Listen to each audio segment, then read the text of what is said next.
Ontem, às 14 horas e 25 minutos, horário de Brasília, o mundo conheceu o novo chefe da Igreja Católica, o cardeal Robert Francis Prevost.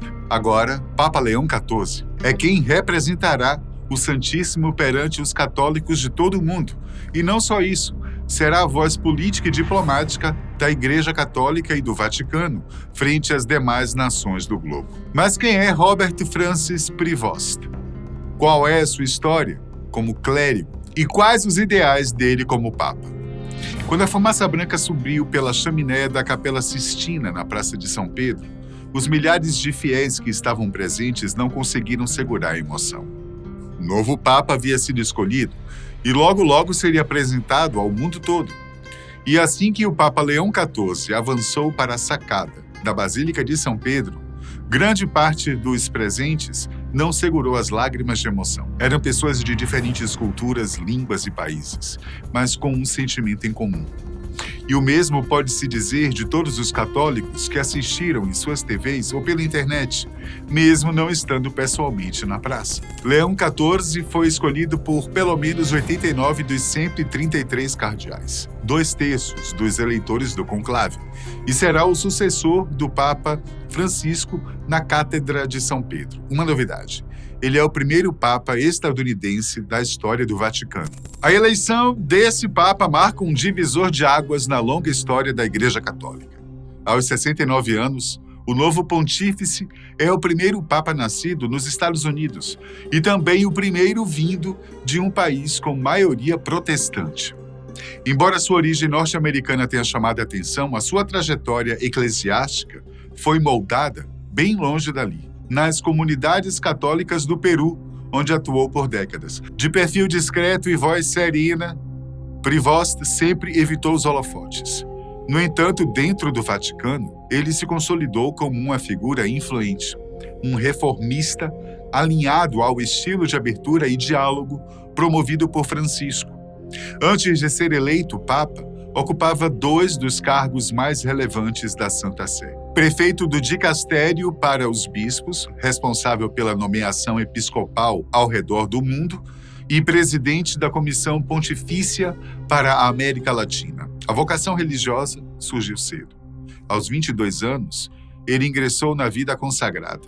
Formou-se em teologia em sua cidade natal, Chicago, e mais tarde foi enviado a Roma para estudar direito canônico da Universidade de São Tomás de Aquino. Ordenado padre em 1982, foi enviado ao Peru apenas 2 anos depois, onde iniciou uma missão que se estenderia por décadas. Sua atuação missionária se destacou nas cidades de Piura e Trujillo, no Peru, especialmente durante os anos turbulentos do governo Fujimori. Foi um período marcado por tensões políticas, no qual Robert chegou a exigir retratações públicas pelas injustiças cometidas no país. Em 2014, foi nomeado administrador da Diocese de Chiclayo, onde se tornou bispo e permaneceu por 9 anos. Nesse período, enfrentou o episódio mais delicado de sua carreira.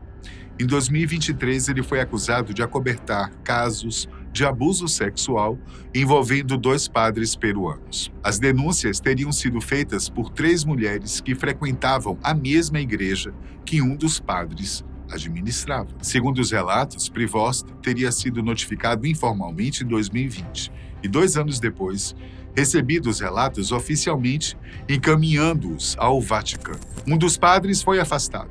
O outro já estava inativo por razões de saúde.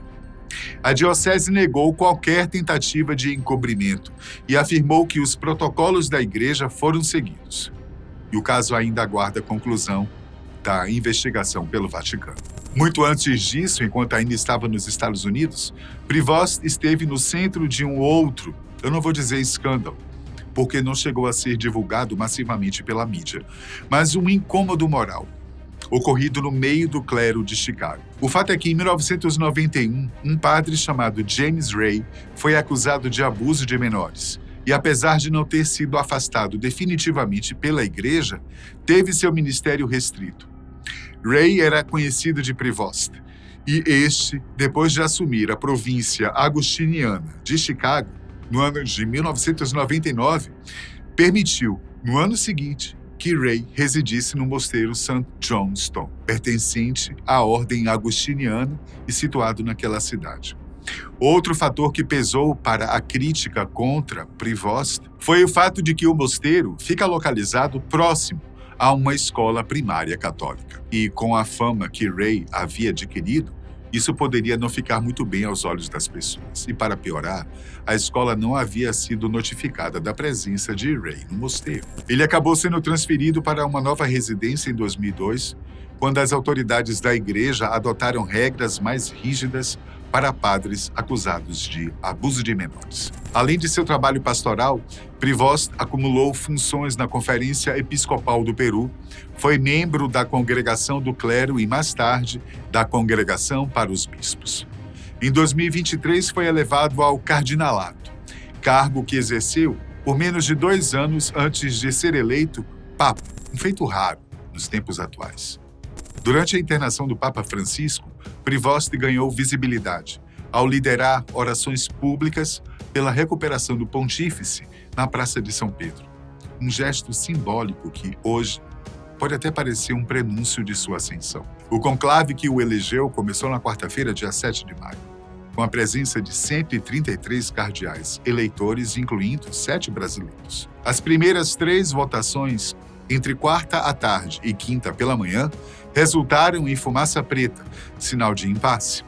Mas na quarta rodada, pouco depois das 13 horas, horário de Brasília, a fumaça branca surgiu, anunciando ao mundo um novo Papa e o início de uma nova era para a Igreja Católica. Prevost foi considerado um possível candidato ao papado recentemente.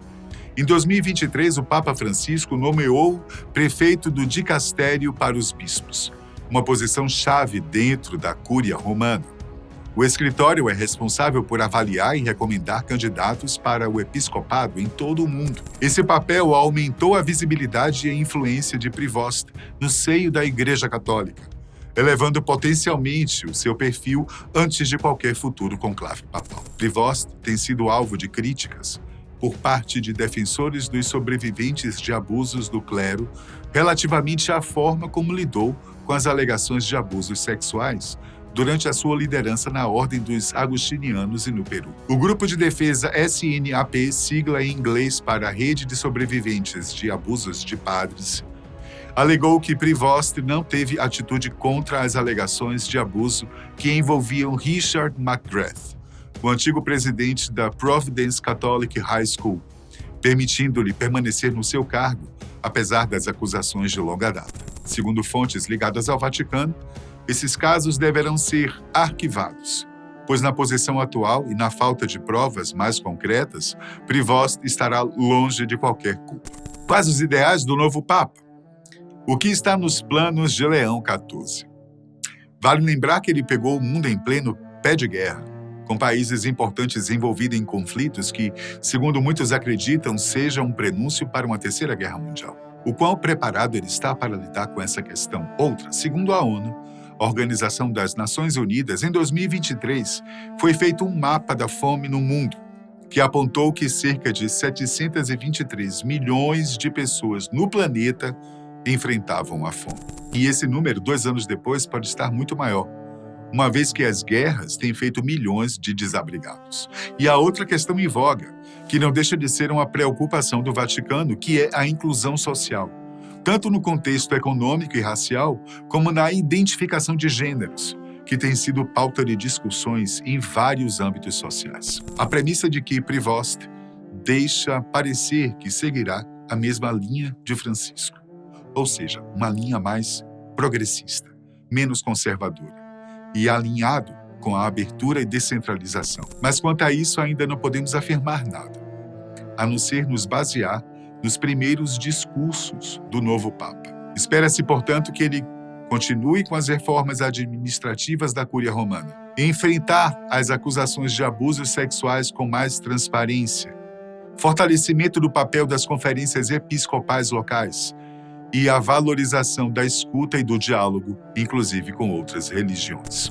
Sua formação e experiência no Peru o conectam diretamente com as questões sociais, pastorais e políticas da América Latina.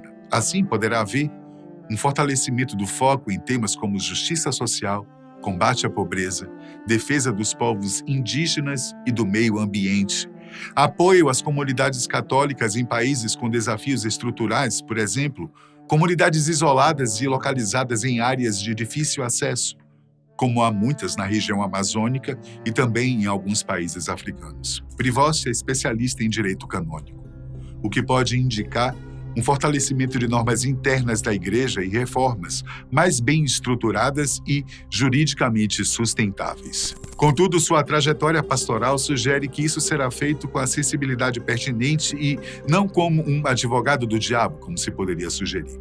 E é esperado também que Leão XIV tenha um estilo mais reservado que Francisco, mas com decisões firmes, especialmente nos bastidores. Diante do caso de denúncias de abuso em seu passado no Peru, haverá pressão por ações exemplares e rápidas nos temas relacionados à proteção de menores, acompanhamento das vítimas e prestação de contas internas. E para concluir essa análise sobre Prevost, a escolha do nome Leão carrega alguns simbolismos e evoca os papas Leão I, o Grande, e Leão XIII, ambos fortes doutrinadores e líderes em tempos de desafio. Pode sinalizar um pontificado de reafirmação da autoridade doutrinária, mas sem retrocesso nas aberturas pastorais. Quero ler a sua opinião sobre o novo Papa, hein? E se você acredita que ele poderá ajudar a resolver os problemas da humanidade. Até a próxima.